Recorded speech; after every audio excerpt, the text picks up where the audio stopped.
Hello दोस्तों, स्वागत है आपको मेरे YouTube चैनल कृष्ण मोहन झा में। आज के इस वीडियो में हम क्लास 10th का ग्राफीय विधि से दो चर वाले रैखिक समीकरण को जो हल करते हैं उसी का आज वही क्वेश्चन आज हम लेकर के आए हैं। उसे ही हल करके आज हम आप लोगों को दिखाएंगे। पहले क्वेश्चन को हल करेंगे और फिर उसे ग्राफीय विधि पर उस मान जो मेरे पास आएगा उस मान को हम ग्राफ पे रख करके आप लोगों को दिखाएंगे। ग्राफ खींच करके दिखाएंगे कैसे खींचेंगे। तो देखिए मेरे पास दो समीकरण है, x माइनस वाई बराबर 1 और 2x प्लस 3y बराबर 12 है। तो इसे मुझे आलेखीय विधि यानी ग्राफीय विधि से हल करना है। ये समीकरण जो है वो दो चर वाले रैखिक समीकरण है और दो समीकरण है, समीकरण 1 और समीकरण 2। तो सबसे पहले जब मुझे इस तरह के समीकरण मिलते हैं और ग्राफीय विधि से हल करने के लिए कहता है तो सबसे पहले हम समीकरण के आधार पे मान सारणी तैयार करते हैं। तो यहाँ भी हम मान सारणी तैयार करेंगे और मान सारणी दोनों समीकरणों के लिए तैयार करते हैं। तो लिखेंगे समीकरण 1 से, समीकरण 1 से। अब समीकरण 1 मेरे पास है क्या, x माइनस वाई बराबर 1, x माइनस वाई बराबर 1। अब इसके लिए सबसे पहले मान सारणी बनाएंगे। तो यहाँ पे एक बॉक्स बनाएंगे और उस बॉक्स में ये जो दो चर है इसमें x और y दोनों लिख लेंगे। ठीक है। अब x का वैल्यू लेंगे तो y का वैल्यू आएगा और x का वैल्यू y का रखेंगे तो x का आएगा। तो दो चर है x और y, तो कोई एक चर का कुछ भी मान हम मान सकते हैं, जो आपको मर्जी हो वो मान सकते हैं। मान लीजिए हम y का वैल्यू 0 मानते हैं। कितना माने हैं? 0। तो अब जहां पे भी y होगा इस समीकरण में वहां क्या रखेंगे? 0 रखेंगे। तो x माइनस वाई 0 है तो यहाँ 0 रखेंगे बराबर 1।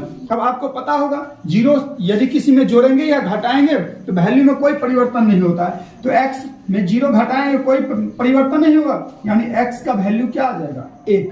तो यहाँ पे x के बॉक्स में क्या रख देंगे? 1। अब देखिए मान लीजिए कि हम x का मान यहाँ पे 1 ले लेते हैं, फिर y का मान यहाँ 1 ले लेते हैं। तो x माइनस वाई बराबर 1। अब x का x माइनस का माइनस, y का वैल्यू यहाँ क्या लिए हैं? 1। तो 1 ले लेंगे बराबर 1 का 1। x बराबर 1 जो था 1, इसे कान पकड़ेंगे -1 को इधर ले आएंगे तो माइनस क्या हो जाएगा? प्लस। तो x बराबर 1 और 1 कितना हो जाएगा? 2। ठीक है। तो ये सारणी तैयार हो चुका है। मुझे कम से कम दो मान और अधिक से अधिक जितना आपको मर्जी होगा उतना आप निकाल सकते हैं। इससे आगे भी आप ले सकते हैं, लेकिन कम से कम दो मानों की आवश्यकता होगा। तो दो मान हम निकाल चुके हैं, x का भी और y का भी। अब फिर लेंगे समीकरण 2 से, लिखेंगे समीकरण 2 से। अब समीकरण 2 मेरे पास क्या है? 2x प्लस 3y बराबर 12, 2x प्लस 3y बराबर 12। ये समीकरण 2 था। फिर इसके लिए भी इसी तरह का मान सारणी तैयार करेंगे। यहाँ पे समीकरण 1 का लिख देंगे और यहाँ पे समीकरण 2 का लिख देंगे। ठीक है।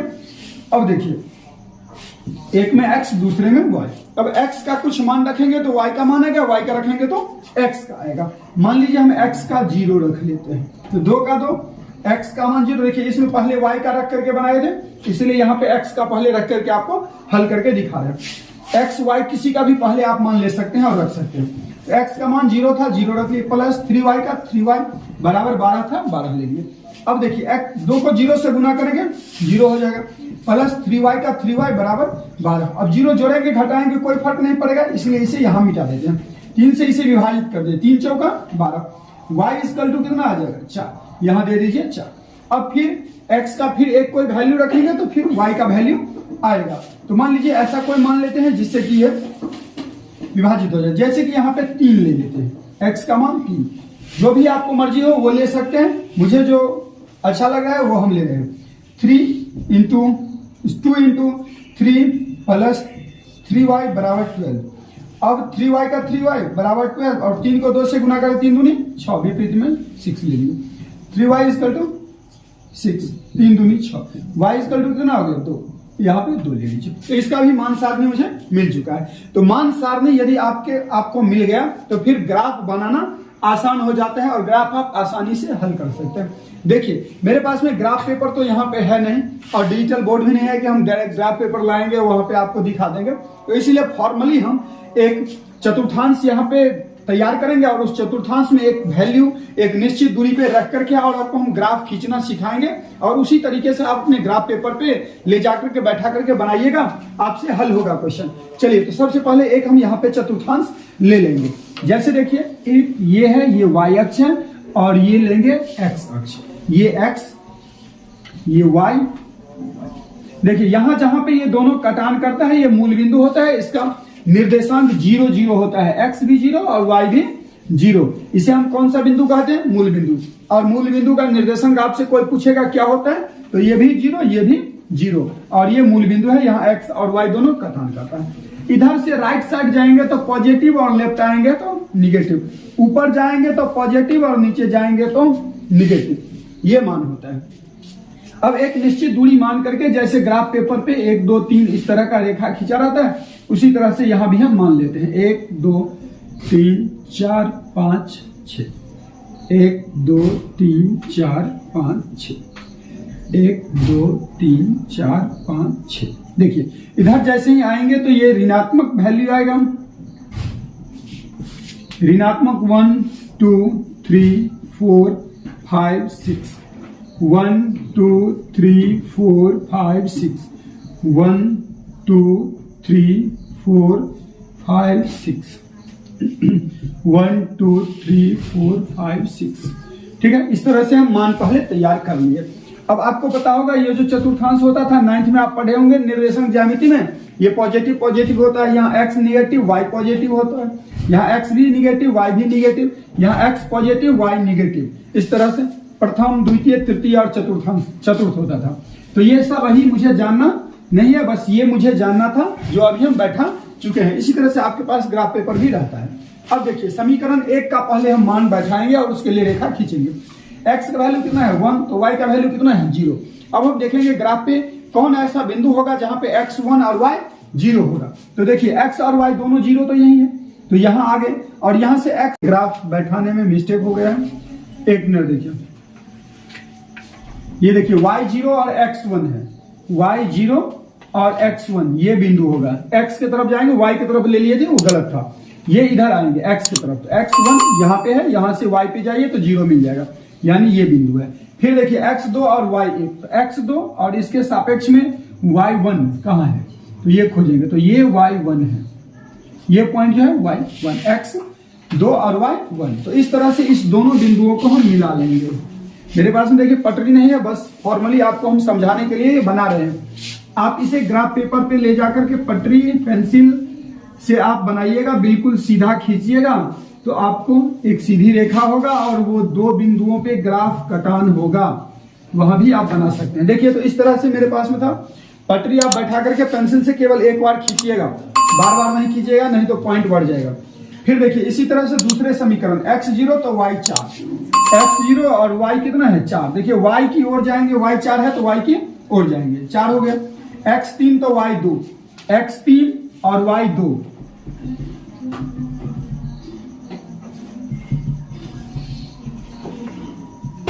x3 y 2, इस तरह से ये बिंदु हो गया। अब इस दोनों बिंदुओं को हम क्या करेंगे, मिला लेंगे, इस दोनों बिंदुओं को हम मिला लेंगे। तो ये कहां पे आकर के दोनों रेखा कट रहा है, x3 और y2। इसका मतलब है ये जो रेखा कट रहा है वो x3 है और y कितना है 2। इसका मतलब है यहां से नीचे उतरेंगे तो मुझे x बराबर 3 मिलेगा, और यहां से यदि y अक्ष पे जाएंगे, यहां से यदि हम y अक्ष पे जाएंगे तो मुझे 2 मिलेगा। इसका मतलब y का वैल्यू कितना हो जाएगा, y का वैल्यू 2 हो जाएगा।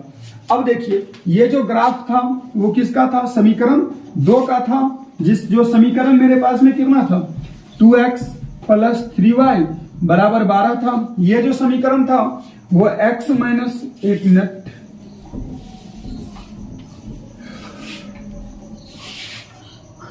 x0 y 4 ये समीकरण 2 का था। ये था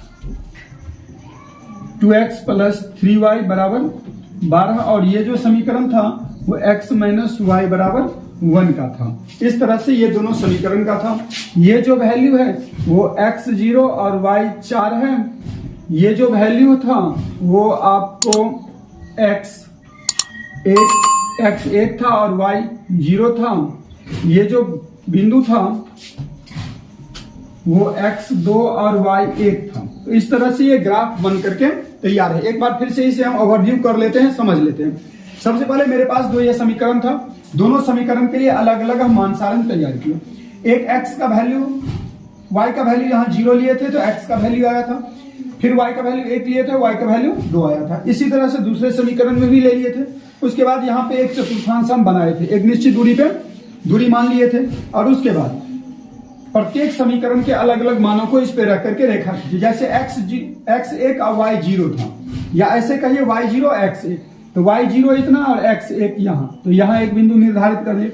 फिर x2 और y1 था, तो x2 ये है और इसके सापेक्ष में y1 ये था एक +1, तो ये बिंदु हो गया था। तो इस तरह से ये दो जो बिंदु था, इस दोनों बिंदु के लिए ये दोनों था, इसे हम खींच लिए थे। उसके बाद समीकरण फिर 2 का x0 तो y4, x0 और y4 ये बिंदु था समीकरण 2 के लिए। फिर x3 और y2 ये बिंदु था। इस दोनों बिंदुओं को मिलाकर के फिर एक रेखा खींच लिए थे, और दोनों का समीकरण भी यहाँ लिखिए। जहां पे कटान करेगा वही वैल्यू होगा। यहाँ कटान कर रहा है, x पे आए तो 3 मिला, और y पे गए तो कितना मिला है, 2 मिला। इसका मतलब x2, x3 और y2 इसका वैल्यू हो जाएगा। इसी तरह से अन्य प्रश्नों को आप हल कर सकते हैं। कभी कभी क्या होगा कि आप जब हल कीजिएगा तो जिस रूप में ये रेखा जाएगा उसी रूप में एक थोड़ी दूरी पे दूसरी रेखा जाएगा, तो वो समांतर हो जाता है। यदि एक रेखा गया और उसी रेखा पे दूसरी रेखा भी चला गया, संपाती होगा। और यदि दोनों कटान कर रहा है तो ये प्रतिच्छेदी होगा। तो आपका वैल्यू जो है वो तभी आएगा जब प्रतिच्छेदी होगा। जब दोनों एक दूसरे पे चला जाएगा तो वो संपाती का स्थिति होता है। तो ये जो रेखा आया है वो प्रतिच्छेदी आया है, ये आप ध्यान रखिएगा। ऑब्जेक्टिव प्रश्न इस तरह के पूछते रहता है। तो आज के लिए बस इस वीडियो में यही है, फिर अगले वीडियो में मिलेंगे। तब तक आप इस तरह के प्रश्नों को खोज करके हल करते रहिए।